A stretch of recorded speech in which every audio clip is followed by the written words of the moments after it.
Hello everyone and welcome to another episode of the ROKER RAPPORT podcast in association with the Sunderland Community Soup Kitchen. It's Gav here once again, back after the Oxford draw at the weekend, and I'm joined by Phil West. How's Phil?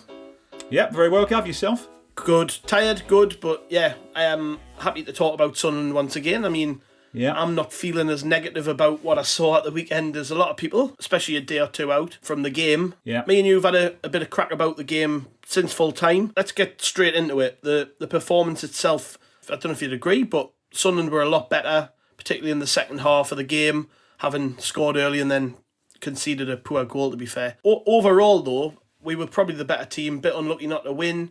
We'll get into the nitty-gritty of the performance, but how did you feel about how Sunderland played overall? I thought the first half was very, very patchy, and I think Lee Johnson touched on that in his post-match interview, actually, when I was listening to it. He said that he described it as tricky. And, I just felt that having scored early, having got that goal and got everybody kind of really, excited, I just felt there was a really good chance there for us to really push on and really take the game to Oxford. But we just didn't seem to do so for some reason. We just seemed to kind of retreat into our shells a little bit. It all started to get a little bit fragmented. There was no real pattern to our play.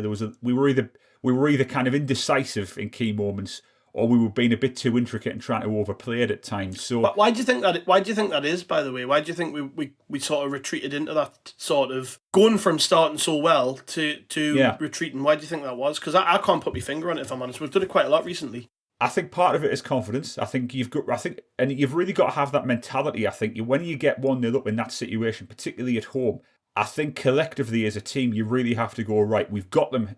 We're a goal to the good here, lads. Let's really push on and be ruthless, and let's not give them any chance to really get back into this game. So I think coming off the kind of the iffy run of results we've had in recent weeks, I still think the team is not quite at its best confidence-wise. I still think they are a little bit timid at times, and I think particularly at home, I think they're wanting to make sure they don't let the supporters down, and I think that's leading to indecision and kind of a lack of real knowledge as to what to do in key situations. So I think, it's having that ruthlessness and having that ability as a team to go, right, we're 1-0 up, we're not letting them back into this game, we're going to really push on.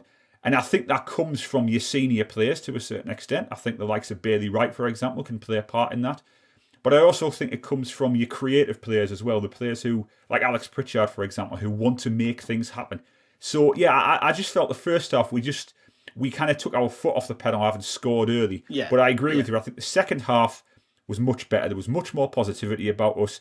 It was as if a switch had been flicked to a certain extent, and it was as if the players set themselves, right, look, we can beat them here. They're offering very little. We play our game, and they won't be able to live with us. So I thought the second half, there was a lot to be positive about. Okay, we didn't score. We were a bit unlucky with hitting the woodwork.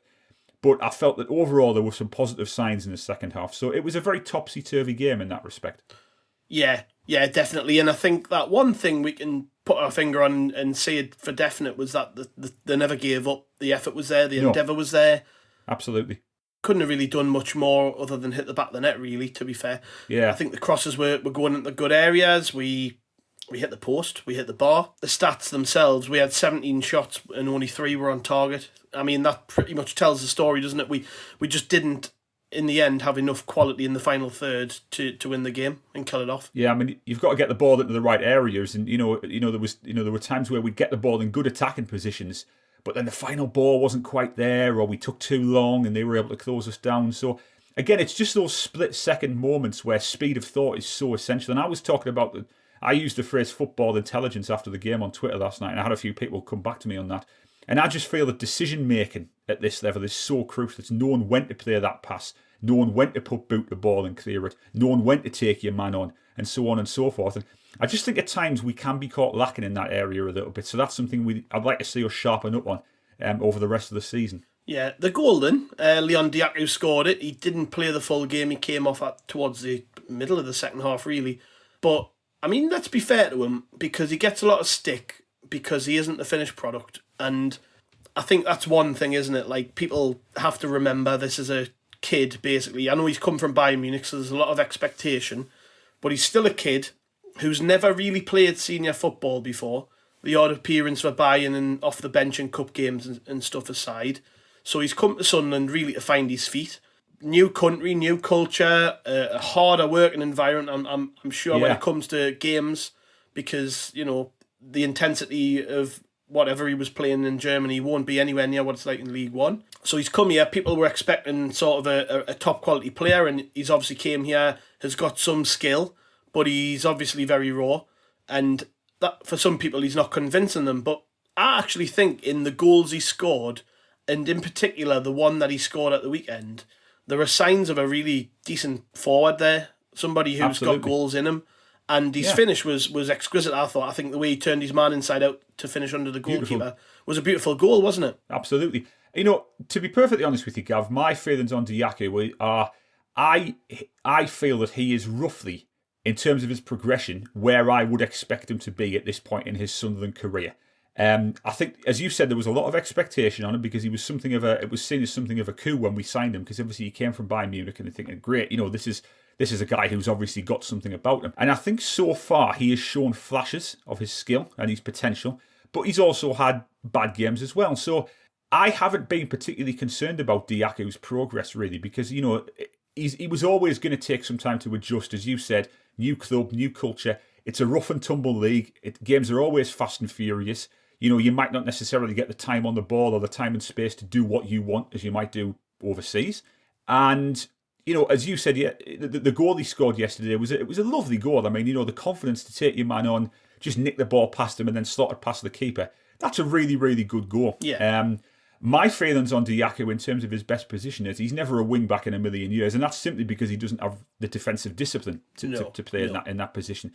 And I think that if Lee Johnson can find a place for Dajaku in our attacking department, he could really cause some problems for opposition defences this season, because he's a player who, when on form, obviously likes to play with confidence. He's skillful on the ball. He's obviously got an eye for a goal as well.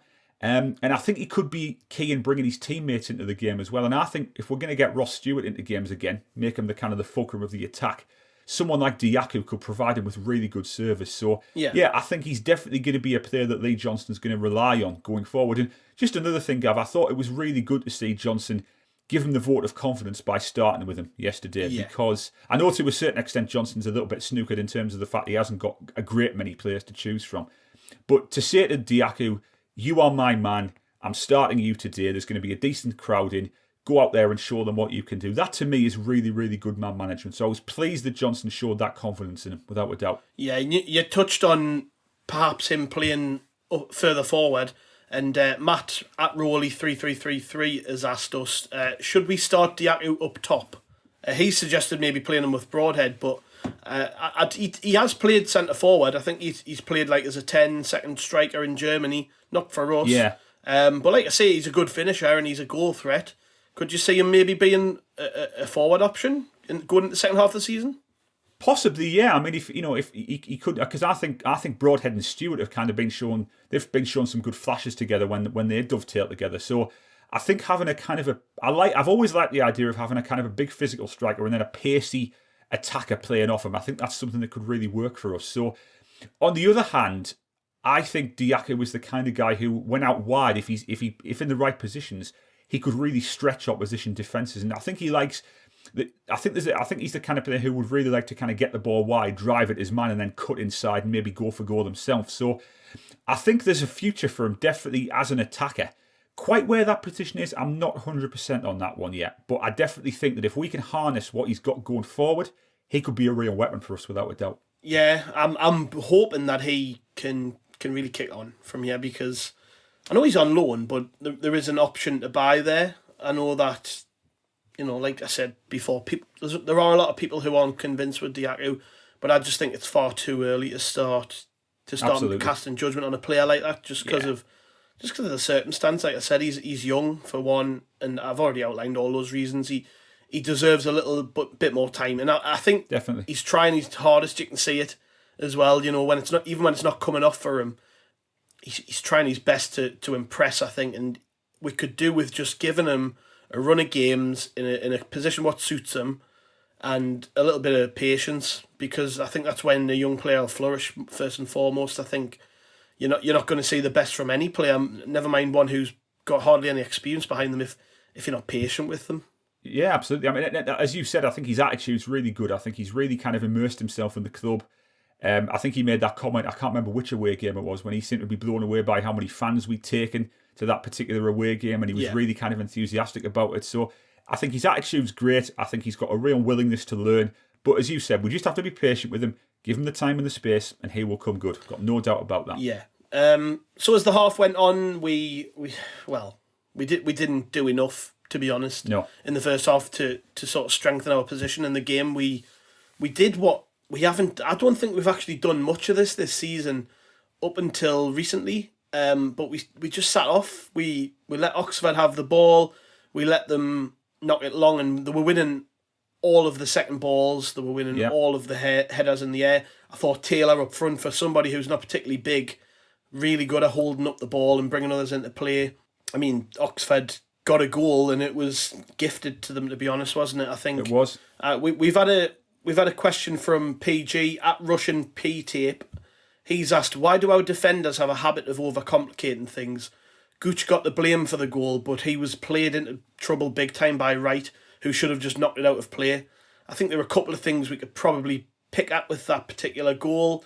Definitely Gooch's part in it, because when he does receive the ball, he takes a second too long and an extra touch and loses it, and then goes down feigning injury, trying to win a free kick because he's lost the ball. But the pass by Wright was putting him in danger, and I think there's a lot of pick apart there, isn't there? I think there is, and I think that it's not a new thing. This, I think we've seen this in quite a few games this season where we've played ourselves into trouble at the back, or we've dithered on the ball and we've been caught in possession, and we've ended up kind of really backing ourselves into a corner. I think as we touched on earlier on, I think there is a time and a place to put boot to ball, put it in row Z, put it down the channels, get yourself out, and then regroup. There's also a time to pass the ball from defence into midfield, which is absolutely fine.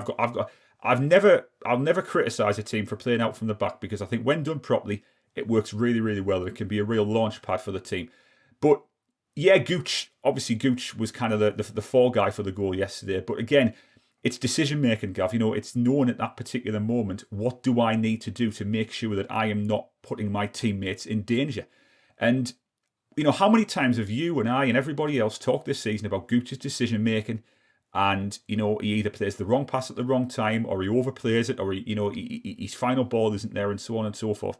And again, I think that all comes from I think it's all a mentality issue. I think it's a mindset thing, and I think that someone touched on this yesterday. I don't know whether it was you or somebody else, that Thorben Hoffman yesterday, he often looked, when the ball was in his vicinity, he looked a bit edgy, I think, and I think that's to a certain extent. I think as a goalkeeper, you need to know that your defence is watertight in front of you, and they're not going to put you in danger as well. So, I think the goal was it was a result of a collective kind of failing, really, from Wright and Gooch. Obviously, Gooch was the fall guy, because he was the one who ended up on the deck, looking for a foul that shouldn't have been given and wasn't given.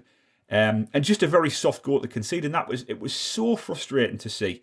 And you could see the Sunderland players kind of slumped on the deck, and they're waving their arms as if to say, what the heck's happened here? Because it was a goal that you just shouldn't concede. It was, if Oxford picked the ball up 25 yards out and they slam it into the top corner, you just have to go wonder goal, fair play to them. But to concede a goal that was so sloppy is so frustrating. And we've got to cut that out. We want to get promoted this season. We're going to have to eradicate those kind of errors. No, I totally agree. But I feel like we're fighting a losing battle with that, because it's sort of like, well, we're playing them out of position, aren't we? And we're playing this one here and that one there, and they're not suited to this and they're not suited to that. And that's sort of a thing I've been mulling on since full time, is now that Jamajli's back fit, we now have 2 left-footed central defenders, and we have, 4 right-footed central defenders to pick from. I think although we are in the midst of a defensive crisis when it comes to fullbacks, we have enough players to cover those positions, and it's got us wondering, like, why are we so set on playing wingers as fullbacks? I know that the role of a fullback has totally changed from the days when you could put Danny Collins there and he would win Player of the Season. Yes. It has. It's totally changed. But I just think, like, Callum Doyle, for instance, is mobile, he's good on the ball, and he's left-footed. Why aren't we playing him left-back?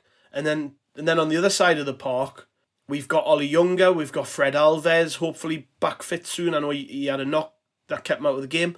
But Alves, Bailey Wright, to be fair, second half when he went right back did okay. I'd definitely give him more credit for his ability on the ball than I would have prior to the game, because I thought he did okay.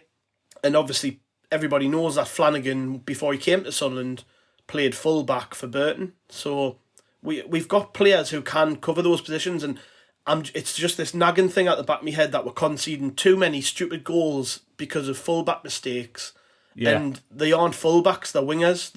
And then what are wingers good at? They're good at attacking. You know, and we could just do with putting a couple. It might only be for 1 or 2 games. I think with that Plymouth game on the horizon, it's got to be an option because they're a good team, and we can't afford to concede daft goals like we are. And it might just be a case of let's put a couple of centre halves so we're actually all right on the ball at fullback and see how we do. I think that, as you said there, the days of what you might call the old meat and potatoes fullback, i.e., just a wall on the flank who didn't really let much get past him and, could pick a pass out. They're gone now. You've got to be, the modern day fullback has changed to kind of a more all singing, all dancing kind of player. And as you rightly touched on, we are, we're playing players in that position who I just don't think have the discipline and the positional awareness to really kind of keep the centre halves protected properly. And I think that it's, it's okay, saying that, well, they offer a lot going forward, and they do. I think, when Gooch gets going forward, for example, he can create, but you've got to be good going the other way as well, haven't you? And, I think you're absolutely right. I would, in order to shore the defence up a little bit, because Lee Johnson is going to have to juggle his resources quite smartly here, because we're getting into a really nitty-gritty part of the season. January's on the horizon, which is good, and I'm sure reinforcements in the defence will arrive. But I think for now, he's got to shore the whole thing up and just kind of... He's basically got to solidify the whole defence. I suppose on the other hand, the argument would be made, well, you're having to move another player out of his natural position, I suppose, to kind of fill in for that. But this is the reality, and this is what we were talking about. To have that kind of all-round game as a fullback, sometimes maybe you've got to just move a player out of what might be his natural position. So yeah, I think you're absolutely right. But I think with Jaheim actually coming back into the equation as well, and he seems to be on the right path. I saw his interview after the game on Wednesday. He seemed to be quite upbeat about things. Having him available, I think, is going to offer us much needed cover in that position. The only, and I know we mentioned this earlier on Twitter, that would he be ready to be thrown straight back into the rough and tumble of League One? But as you said, that's what they've been building him up for, haven't they? So yeah, I think that Lee Johnson's going to have to be smart in that particular area. And yeah, you're absolutely right. We are giving away goals that are just too soft and too slack, and it's not the hallmark of a promotion winning team. We've got to tighten up in that area. Yeah, no, I totally agree. So yeah, the rest of the half cracked on. We went into the break 1-1. Johnson obviously saw something he didn't like, and I think what it probably was, I know you touched on it, Dajaku's inability to be a proper wing back. I don't think it was just that though. I think it was the fact that Oxford had clearly targeted him as well. There were 2 and 3 players over on that left-hand side sometimes, and every time Oxford went forward, it came down that side because they were just overloading us. They'd obviously spotted that fairly early in the game and thought, let's get at him. So the decision was taken to put Lyndon Gooch there from right back to left back, and I think he was much better second half. I know he was. The game itself was all about, oh well, Gooch did this, Gooch did that, but I actually think if you isolate his second half performance, he was okay. Bailey Wright went across to right back, and like I say, I'd never thought that he was actually as good as that on the ball, but credit's got to be given to him, I did a little bit of reading and digging, and I think he played quite a lot there for Bristol City towards the end as well. Ah, right, okay. So before he signed for Sunderland, just sort of that last few months of his Bristol City spell, he played quite a bit at right back in the Championship, so it's not like he's a total rookie there. I just didn't expect him to be able to play there for whatever reason. I didn't think he had the ability on the ball or the composure to get involved in attacks, but he did okay. I'm not saying he was, Cafu by any stretch, but he definitely did his bit. And yeah, second half was 10 million times better than the first half. I don't think anybody in the stadium would disagree with that necessarily. We pushed and we tried our hardest to get goals. I mean, we had a couple of penalty appeals waved away where we hit the bar. I think it was Ross Stewart hit the bar. Yeah. Nathan Broadhead hit the post after the keeper saved it, I think. We did everything but hit the back of the net, really. I mean, I think if you're going to be uber picky, like I said at the start, we weren't clinical enough in that final third, and that meant that the keeper wasn't tested enough. It's not like that it's not like Simon Eastwood was made forced into 2 or 3 really good saves. He wasn't really, That's the one thing I'm a little bit disappointed with. But I think the tempo was good. We played with a high press.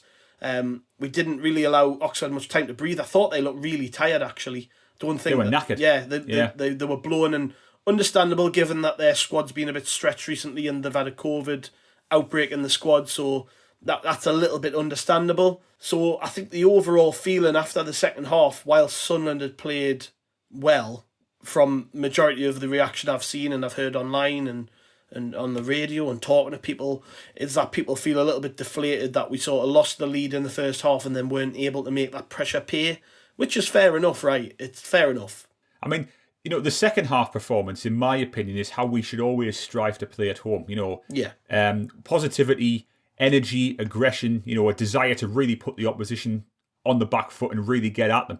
It was just such a shame that, because let's be honest here, Oxford created, the square root of absolutely nothing in that second half, more or less. I mean, it was literally, at times it was literally like an attack versus defence session, really. And I think 65 minutes on the clock, as you touched on, they were absolutely shot. There was nothing left in their legs. They looked absolutely out on their feet, really.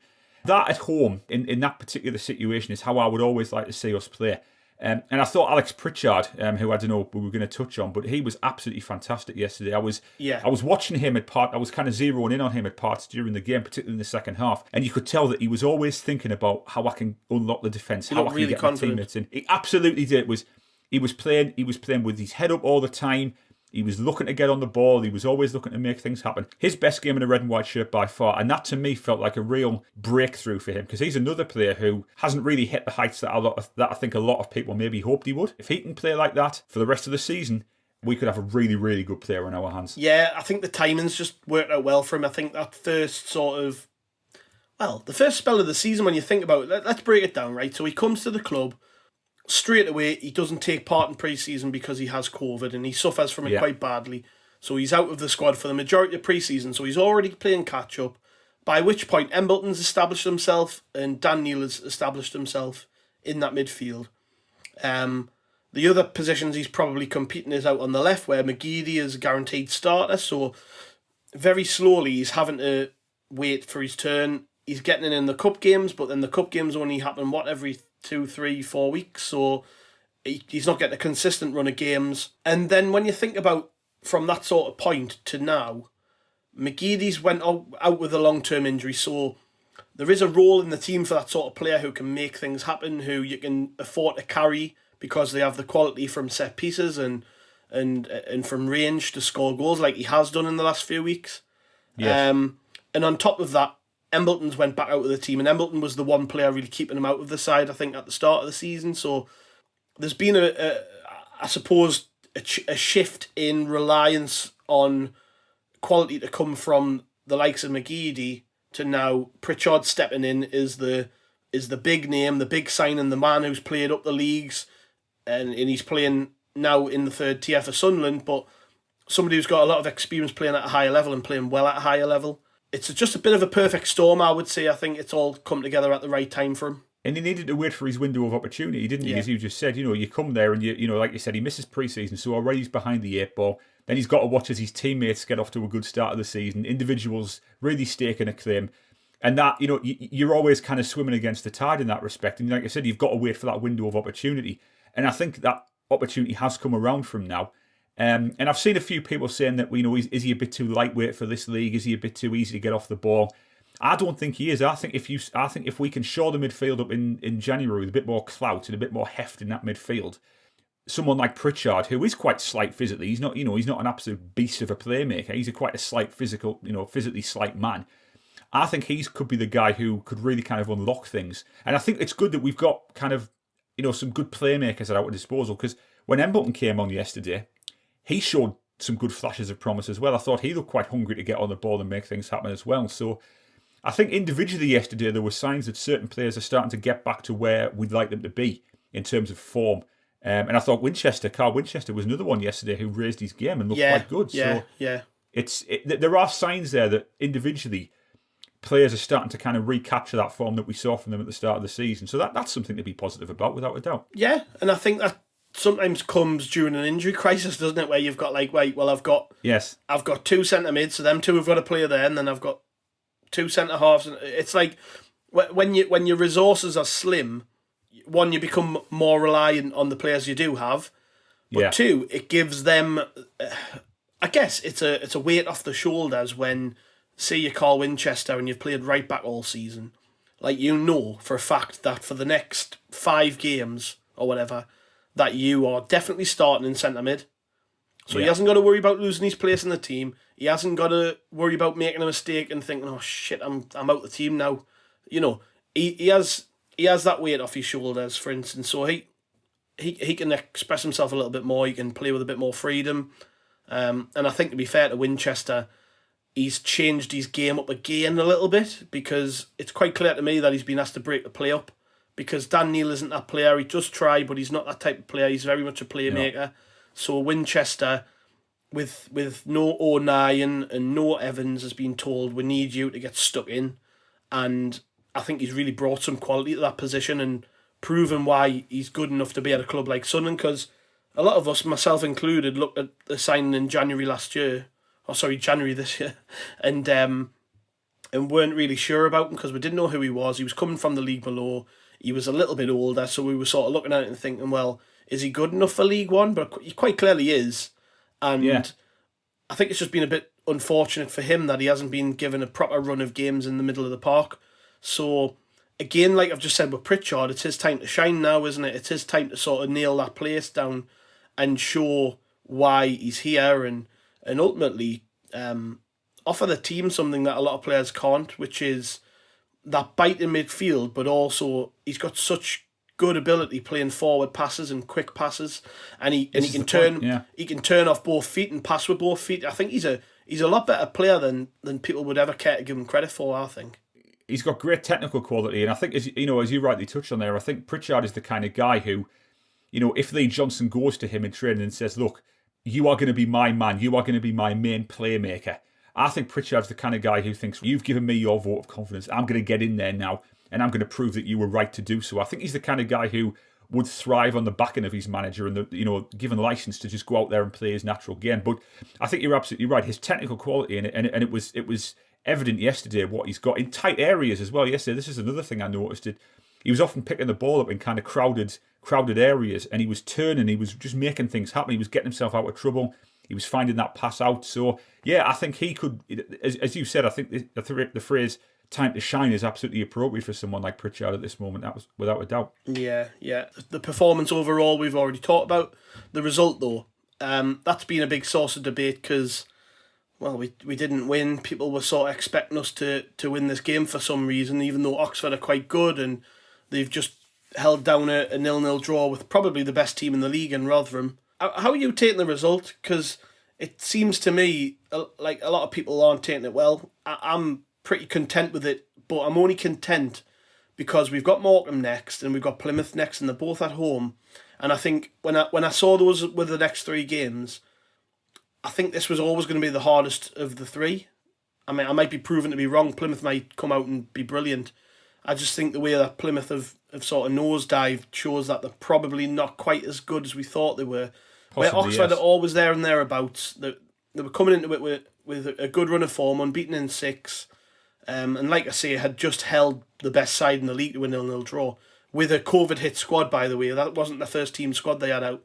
So it was always going to be tough. And I just think that, we are going to lose. We are going to draw games. This is a game that was always going to be tough. And a draw, at the end of the day, isn't the worst result in the world when we actually played okay.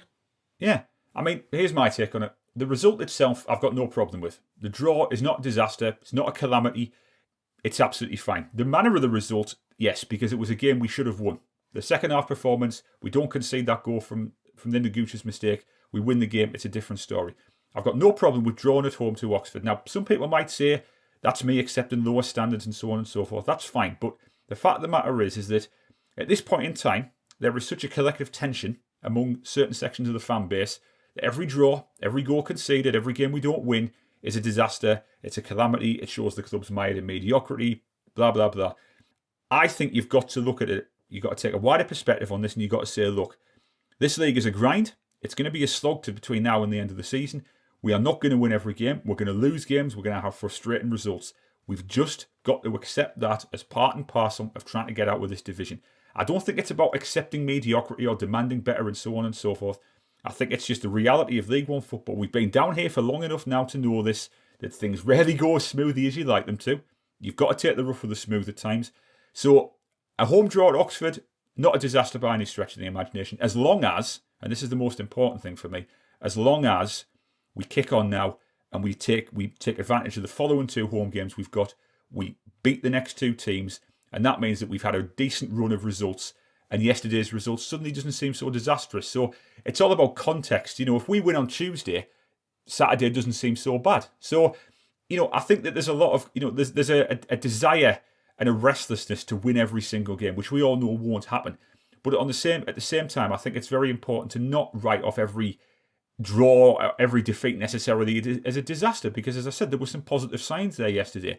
Now, people might disagree with that, but I think we've just got to try and keep a level head on this whole thing and not lose our heads every time we draw a game or every time we concede a goal. It's Johnson out every time we concede. And I think we've just got to kind of take a broader perspective and say, look, we know what the goal is, promotion.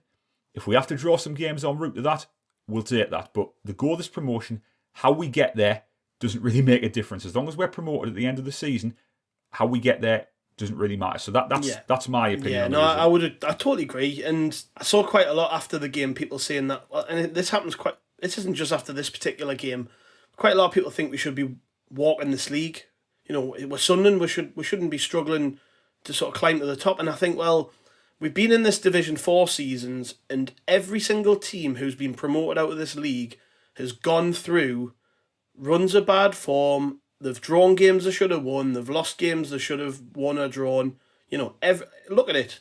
I urge people who are listening to this, look at the league tables from each of those seasons, because all of those teams who went up, not one of them walked the division. It's not something that generally happens, and I put that down to just it being that we've got League One players like everybody else. All right, ours might be the better end of the scale. We might have better League One players than a lot of teams do. But the League One players, and for that reason, they're going to go through big spells of inconsistency, both individually and collectively.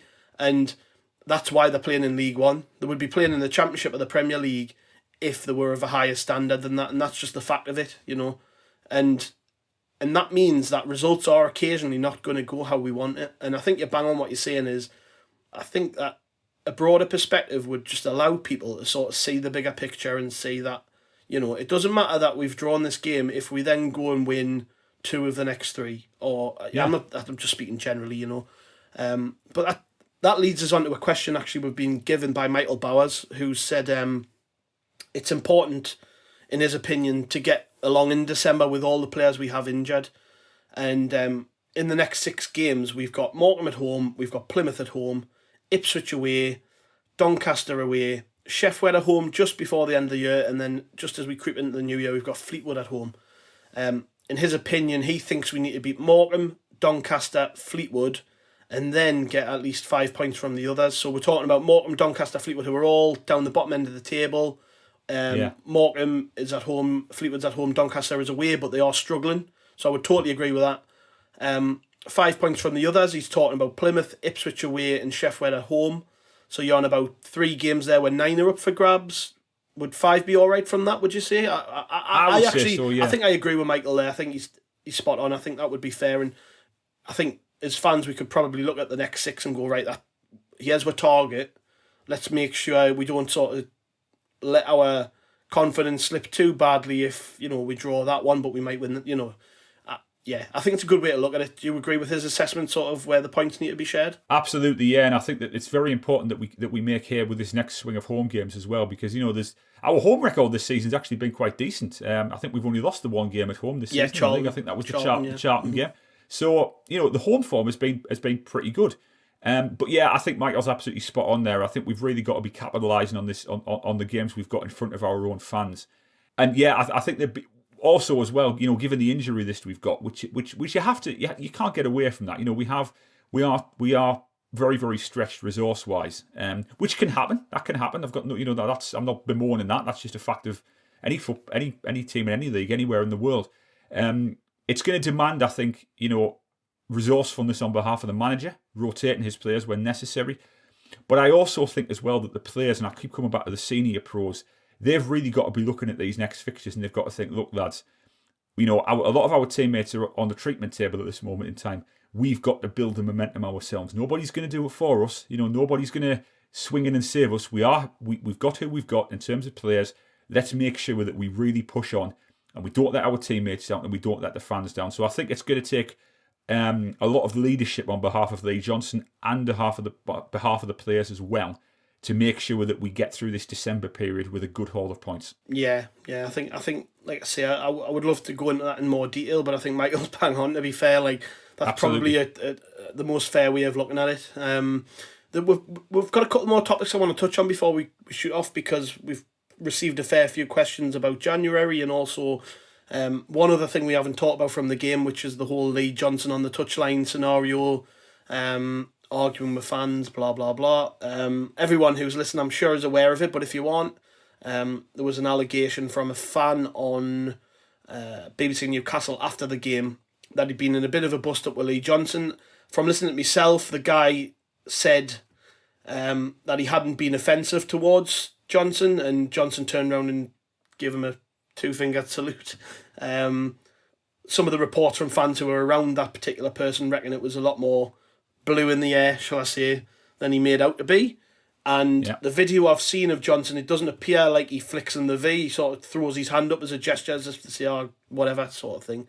I mean, I'll let people interpret that how they want to interpret that. But what was your sort of take on that whole thing? Like, and I mean, fans rushing down after this particular performance to give him stick. Like, what do you take on that? Because storm in a teacup, Gav. Absolute nothing story whatsoever. And I said on Twitter earlier today, if Peter Reid had done that, if Roy Keane had done that, if Sam Allardyce had done that, gone up to a fan and confronted him after the fan was giving him a mouthful, we'd have hailed him as a hero. We'd have said, this is Keane's stadium, this is Reid's stadium, it's Allardyce's stadium. You mess with him and you're going to get something in return. So it's a total non-story, Gav. To me, the guy was trying to goad Johnson into a reaction, and then he thought, oh, I'll be really clever. I'll go home, I'll ring up Nick Barnes on the radio and I'll talk about it and I'll try and get Lee Johnson painted as this villain. It's a nothing story, Gav. It's an embarrassment, to be perfectly honest with you. And it seems to me that there are some fans out there who are taking the anti-Johnson thing to such an extreme. They're criticising his height. They're criticising his. I mean, someone criticised his choice of coat. As if a manager's fashion choices, influence how the team plays. The comment I saw was more on how much he'd spent on the coat. But yeah, I mean, it's one person on Twitter, but still, it all feeds into this narrative. It's really, silly, Gavin. It's at the end of the day, I said this on the Twitter space last night. That Lee Johnson is trying to do the best he can for this football club. He is trying to get this football club back to the Championship. And we've got to draw a very clear dividing line, in my opinion, between football-related criticism, which is fine, not a problem with that. Criticise his tactics, criticise his approach, criticise his team selections, fine. But let's not carry on with the personal jabs about his height or his fashion choices or any of that type of thing. It's petty. And to be honest with you, I worry what this might be doing to Lee Johnson's morale, to be perfectly honest with you. I mean, I think he's really enjoying managing the club largely, but every man's got a limit, don't they? And I just wonder whether or not, and I hope I'm wrong, but I hope the doomsday scenario, in my opinion, of him kind of throwing his hands up and saying, "See you lads, I'm off. Someone else can pick up the reins here. I'm out of here," type of thing. I hope that doesn't happen, because I think he's got a lot to offer this football club. But no, it was a non-story, Gav. There was a vacuum after the game yesterday for people kind of scrambling around trying to find things to be critical about, and that happened to be the one. So total non-event as far as I'm concerned. I mean, there's been another sort of common criticism of him, is that he doesn't really do anything on the touchline. But I've seen a few people say that, and I heard it on the radio. Like I said, I've heard people talk about it on the radio quite often, because I listen to the phone-ins when I can, and I don't get it. I mean, every time I look at Lee Johnson, he's going wild at the assistant. Yeah. If anything, he's too animated at times. He contests absolutely everything with the fourth official. So, and he's been booked this season for doing so. So again, I think that's just another sort of non-story. Really, I don't get it. I just think you bang on what you said. We need to draw a line between what's fair criticism and what's unfair criticism. Fair criticism is commenting on his style of play, his tactics, the way he manages the team, things he might say after the game in the press. All of that's fair game. But picking on him for his size, picking on him for what are really pathetic things. Like that's not who we are as a fan base, and we aren't as a club. And I think that's shoddy, if I'm honest. Like, and it needs to stop. But I don't think it will, because that's just the way some people are, you know. Of course, and like I said, I mean, yesterday, I was looking at Lee Johnson, and his arms were, he was like a human windmill at times. His arms were up, he was jumping about, he was protesting decisions, he was animated, and again, I just don't know what people want from a Sunderland manager. It's like if a Sunderland manager is reserved and composed, he's dour, and if he does what Lee Johnson does and he's animated and he's jumping about, he's confrontational and he's getting involved in spats with fans. I honestly don't know if this ideal template of a Sunderland manager exists somewhere. Well, please send him to the Stadium of Light and let's get him in the dugout, because I don't think this perfect Sunderland manager exists. At the end of the day, Lee Johnson is the manager. He's been entrusted with the task of getting this club promoted. And from what I can see, he maintains the backing of Speakman and of Kirill Louis-Dreyfus. We've heard nothing to the contrary as of yet. And I think we've got to just give the guy the time and the space to try and do what he's doing. And the other thing as well, Gav, is that we are in a decent position in the league, a very good position in the league, I would say, actually. If we were mired in mid-table and genuinely going nowhere, then the anti-Johnson people might have more, kind of value in their argument. But we are within snapping distance of the automatic promotion places. The season is not over. Automatic promotion is very much on the cards. So, again, I come back to this broader perspective thing. Taking in isolation yesterday might have been frustrating, but you take a step back, you look at the league table, and we are in a very good position. So in my opinion, Lee Johnson deserves some time and some space and some patience to continue implementing his plan, trying to steer the club forward. Yeah, I think that's a good place to end it. I was going to ask you some other stuff, but I just think you've nailed it there. Like, I think you'd bang on.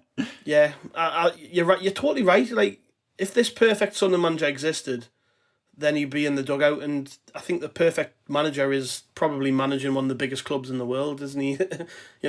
What we want is Jurgen Klopp or Pep Guardiola, and it's just like it goes back to the thing I just said about us having League One players in League One, and sort of you can only expect so much from them because they're here for a reason. Well, Lee Johnson's only ever managed in the Championship. That's the highest standard he's managed. Sorry, he's managed at this level, but the highest standard he's managed, that's the Championship. He's never got a team out of the Championship. So, when we're shopping around for a manager, they're going to be people with similar backgrounds, with similar sort of strengths and weaknesses.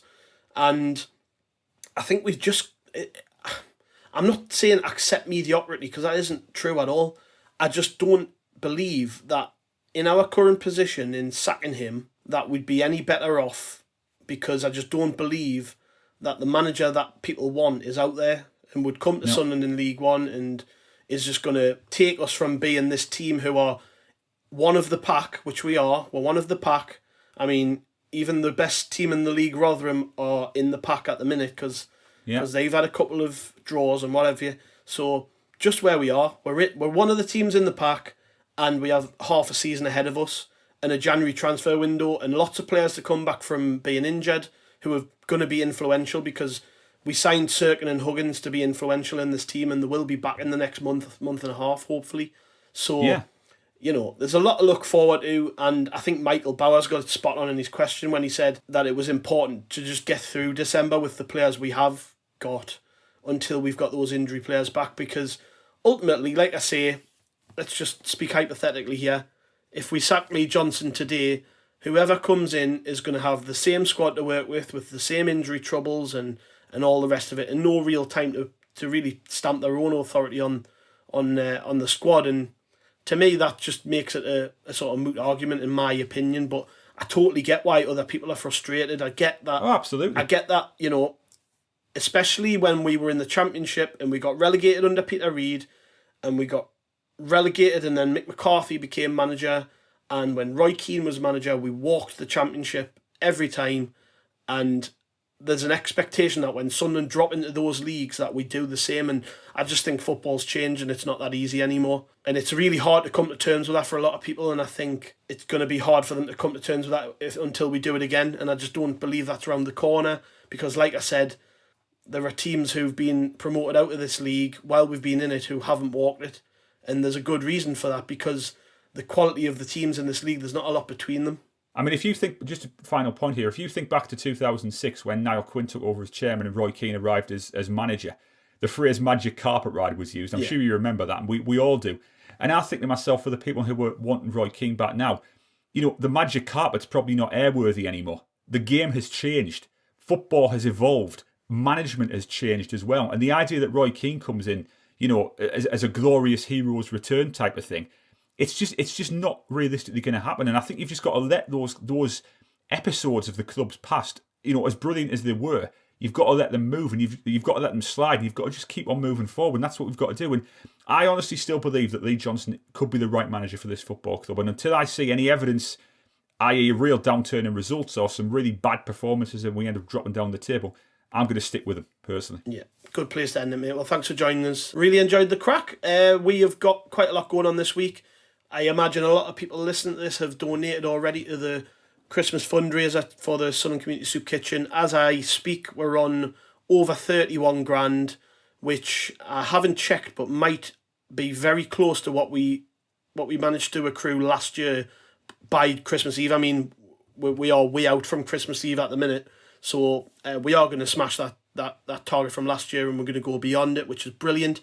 But what I will say to people is that it doesn't matter how much we have in the pot right now, it's still not enough to do what we need to do with the Community Soup Kitchen. I've been there today with Andrea, with my partner. We've been shopping in Tesco's, for instance.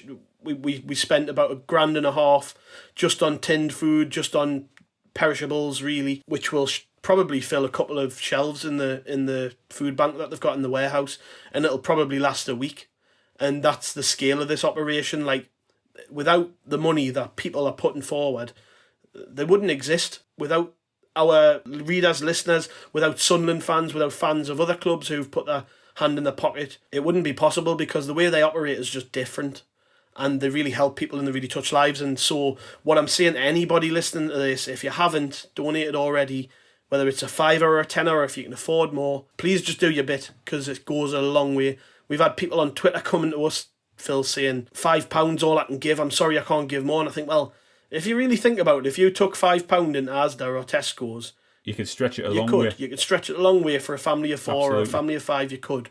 So, don't ever think that you can't contribute, because you can. There are other ways to contribute, as we've said on the website and in podcasts and stuff in recent weeks. You'll have heard adverts playing in each of our podcasts for a long time now.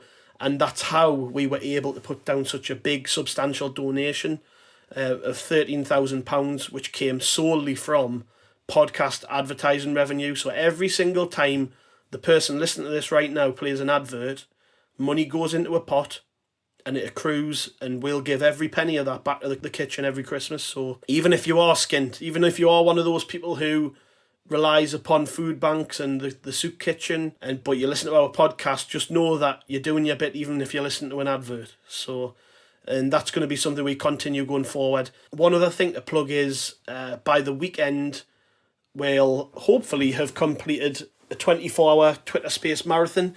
There will be some launch articles and tweets and stuff going out over the coming days, so look out for those.